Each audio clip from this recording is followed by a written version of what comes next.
Ustaz, itu kan kisahnya Nabi Nuh, Ustaz. Sekarang nggak mungkin ada kayak gitu. Siapa bilang? Ana bawakan di situ kisah nyata. Kejadian pada tahun 1955. Kalau kemarin kita dengar di Banjarnegara ada kasus apa? Ada kasus tanah longsor. Ini lebih dahsyat dari tanah longsor. Kejadian di sebuah dukuh namanya Dukuh Legetang. Itu di komplek Dieng. Dukuh itu apa ya? Dukuh itu bukan makanan, bukan. Dukuh itu apa? Bukan desa. Dukuh itu dusun. Dusun itu RW. Ya, RW. Jadi kampung kemudian dibagi-bagi lagi. Dukuh. Ya. Dukuh namanya dukuh apa tadi? Legetang. Dukuh ini ya terkenal sangat subur tanahnya. Sangat subur tanahnya. Sehingga penghasilan penduduknya luar biasa dari sayur-sayuran. Rata-rata mereka orang-orang yang kaya-kaya. Setiap tahun panen. Di tempat lain nggak panen, di situ panen. Di tempat lain panennya dikit, di situ banyak. Di tempat lain kualitasnya jelek, di situ baik. Itu dukuh, namanya Dukuh Legetang. Akan tetapi subhanallah, berbagai kucuran nikmat dari Allah tersebut tidak membuat mereka bersyukur kepada Allah. Semakin banyak dikasih nikmat, justru mereka semakin tenggelam di dalam maksiat kepada Allah. Hati-hati. Banyak di antara kita ketika dulu masih punya motor, masih rajin ke masjid. Begitu dapat mobil, ke masjid mulai jarang. Ketika dapat kereta, nggak pernah ke masjid lagi. Ya, hati-hati. Orang-orang yang seperti itu, hati-hati.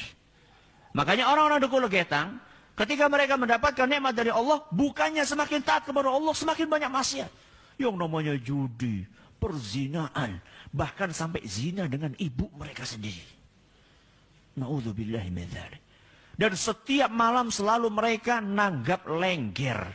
Nanggap itu mengadakan. Ya, lengger itu kayak kuda lumping. Dan yang main itu cewek. Dan akhir-akhirnya zina. Setiap malam seperti itu. Setiap malam seperti itu. Sampai datang tanggal 17 April 1955. Berapa? 17 April 1955. Malam hari itu hujan lebat sekali. Petir sana sini, petir sana sini. Gak ada orang yang berani keluar dari rumah. Akan tetapi penduduk desa Legetang, dusun Legetang tetap berbuat maksiat. Tetap minum, tetap judi, tetap zina. Sampai lewat pertengahan malam.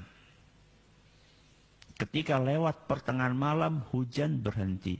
Sunyi senyap. Tiba-tiba terdengar suara boom. Suara yang keras sekali, seperti suara bom. Suara itu terdengar oleh dusun-dusun yang ada di sekeliling dusun Legetang. Tapi nggak ada satupun yang berani keluar. Karena suasananya dingin, gelap, sepi. Setelah itu nggak ada suara apa-apa. Baru keesokan harinya, orang-orang yang ada di sekeliling dusun Legetang keluar dari rumah. Mereka ngelihat ada sebuah gunung. Namanya Gunung Pengamun-amun. Ternyata gunung itu sudah separuh nggak ada. Separuhnya gunung nggak ada. Mereka, gunung hilang kemana ini? Nggak ada separuh. Kemudian mereka lebih kaget lagi ketika gunung yang separuh itu sudah pindah di atas dusun Legetang. Bukan longsor. Kenapa bukan longsor? Karena Gunung Pengamun-amun ke bawah kayak gini ada lembah. Ada lembah, kemudian di sini ada dusunnya. Lembah ini, sungai ini sama sekali tidak ada longsorannya. Berarti gunung itu diapain? Potong, diangkat. Siapa yang bisa ngangkat itu? Allah subhanahu wa ta'ala. Maka kalau kita sudah tinggal di suatu komunitas, isinya di situ maksiat, Dan tidak ada yang mengingkari maksiat tersebut. Siap-siap. Siap-siap apa Ustaz? Pindah cepat-cepat. Ya, kalau nggak ada yang mengingkari lagi. Tapi kalau masih ada yang mengingkari, berterima kasihlah kepada orang-orang yang mengingkari tersebut. Berterima kasihlah kepada orang-orang yang mau beristighfar kepada Allah. Walaupun dia orang miskin. Bisa jadi azab. Tidak Allah jatuhkan ke negeri kita ini. Walaupun yang namanya kemaksiatan di negeri kita banyak sekali. Bukan hanya kemaksiatan, kemusyrikan, kekufuran di negeri kita.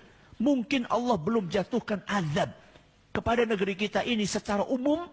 Mungkin karena ada di antara hamba-hamba Allah yang masih duduk bersimpuh, beristighfar kepada Allah. Sehingga Allah belas kasihan kepada negeri kita.